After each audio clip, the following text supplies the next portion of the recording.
Assalamualaikum warahmatullahi wabarakatuh. Halo, kita ketemu lagi masih dalam pembahasan seputar permasalahan hukum. Dan kali ini ada yang menarik, kita akan berbicara mengenai permasalahan agraria atau pertanahan. Mungkin teman-teman biasa mendengar istilah eigendom-verponding. Apa sih eigendom-verponding itu? Kita akan ngebahas tentang permasalahan eigendom-verponding. Berbicara tentang eigendom. Eigendom-verponding sendiri memiliki definisi kepemilikan mutlak atas sebidang tanah.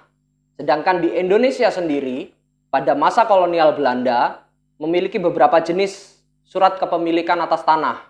Yang diantaranya eigendom-verponding, ada erpah, dan opstal. Ketika berbicara eigendom-verponding, itu bisa dikonversikan menjadi hak milik. Dan ketika berbicara erpah, itu bisa dikonversikan menjadi hak guna usaha atau yang biasanya ada di tanah perkebunan. Dan ketika berbicara opstal, ini bisa dikonversi menjadi HGB. Itu tadi adalah sistem kepemilikan atas tanah di era kolonial Belanda. Ada eigendom-verponding, ada erpah, dan ada opstal. Pada masa transisi kepemerintahan atau pada masa transisi kemerdekaan, muncul undang-undang Pokok Agraria atau UUPA yang biasa dikenal dengan Undang-Undang Nomor 5 Tahun 1960. Itu muncul setelah kemerdekaan.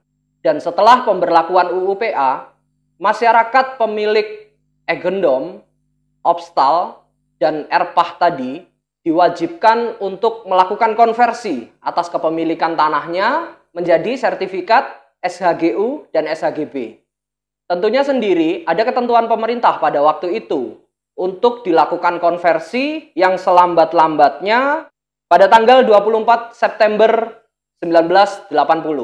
Ngomongin tentang konversi, tentu saja kita bisa membayangkan bagaimana upaya pemerintah Republik Indonesia mengkonversi banyak kepemilikan tanah pada waktu itu. Terkait dengan kebutuhan konversi, tentu saja yang harus disiapkan adalah bukti kepemilikan. Dan selanjutnya adalah saksi, atau secara langsung bisa hadir sendiri, dan tentu saja kebenarannya harus diakui oleh panitia adjudikasi dan kepala kantor pertanahan. Yang untuk selanjutnya akan dilakukan proses oleh kantor pertanahan wilayah setempat.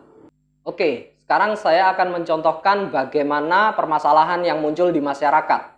Biasanya permasalahan yang muncul adalah status kepemilikan ganda, atau di dalam hal ini bisa saya definisikan, muncul SHM di atas kepemilikan yang mungkin secara eigendom diakui oleh pemilik yang lainnya.